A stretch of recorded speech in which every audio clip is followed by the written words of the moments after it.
Welcome to the Near Memo, a weekly conversation about search, social, and commerce. What happened, why it matters, and the implications for local. All right, we're back once again for episode 38 of the Near Memo. I'm Greg with David and Mike, as always, and we're excited to be talking about the intersection of search, social, and commerce. I do it a little bit different every single time. Tons of news as always, and we struggle a little bit to pick three items, but we have three good stories to talk about today. And first is Mike highlighting an FTC report that focused on mobile ISPs in particular and data collection practices. So the staff of the FTC put together a report that examined AT&T, Verizon, Charter, Comcast, T-Mobile, and Google Fiber, which represents 99% of mobile internet providers. And they noted that the consolidation of internet, cable, voice, content distribution, smart devices, advertising, web traffic knowledge, put these companies in a unique position to invade our privacy. And they note several conditions. One of the most interesting to me in the report, which is 70 pages long PDF, we'll provide the link. But did you read the whole thing? I'm about halfway through, but about halfway through. So I was working on it today. But one of the interesting ones I liked that I found intriguing, several ISPs in their study gather news data in ways consumers do not expect and could cause them harm, in particular, browsing data, television viewing history, contents of email and search, data from connected devices, location information, and race and ethnicity data. And more concerning is data is used in ways that's harmful to consumers, including by property managers, bail bondsmen, bounty hunters, and for those that use it for discriminating purposes. And they note that these companies claim to offer outs, but they're illusory. They're not real. That you go to try to get out and either it's totally confusing or not at all visible.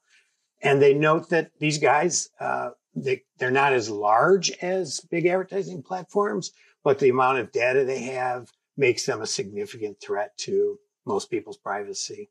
And they're largely unregulated by the current rules because they fall under the note of information service providers as opposed to telephone companies. So there's very loose or no regulation of them. And so the FTC is trying to carve out a way to regulate some of it along with the FCC.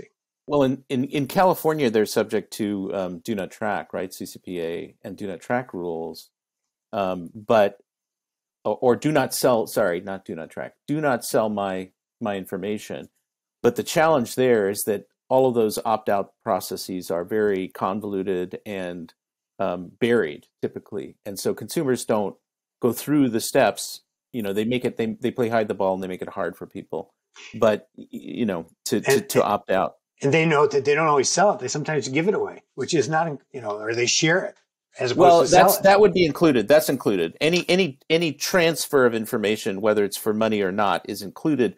But the consumer is under a burden to trigger that. So if the consumer does nothing, then they're off the hook. Although in a first party context, that's all those rules are off the table, right? So it could go from the television watching to the advertising group within that same company. And yes, that's true. And they could be targeting you by race or whatever. I mean, so there's still huge privacy issues involved in this, and I think in some ways more dangerous than Facebook. I mean, I look at Facebook as, rookies compared to AT&T and Verizon.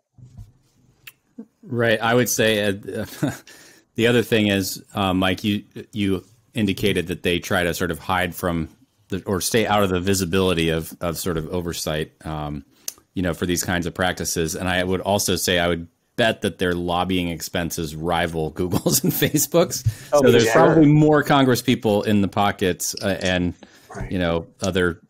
potentially other government officials in the pockets of these ISPs than any big tech lobbyist would dream of. So, in fact, in 2015, it was agreed that they would become ruled under telecommunication rules. But they lobbied against it, and Congress finally overturned that in 2018. So they were once again fell under the information rules and thus were largely unregulated due to lobbying. I mean, it's clear that they're lobbying is very, very effective in most cases. I mean, we can even a higher ROI than AdWords. That's right. Exactly. Now there's a lobbying segue for you.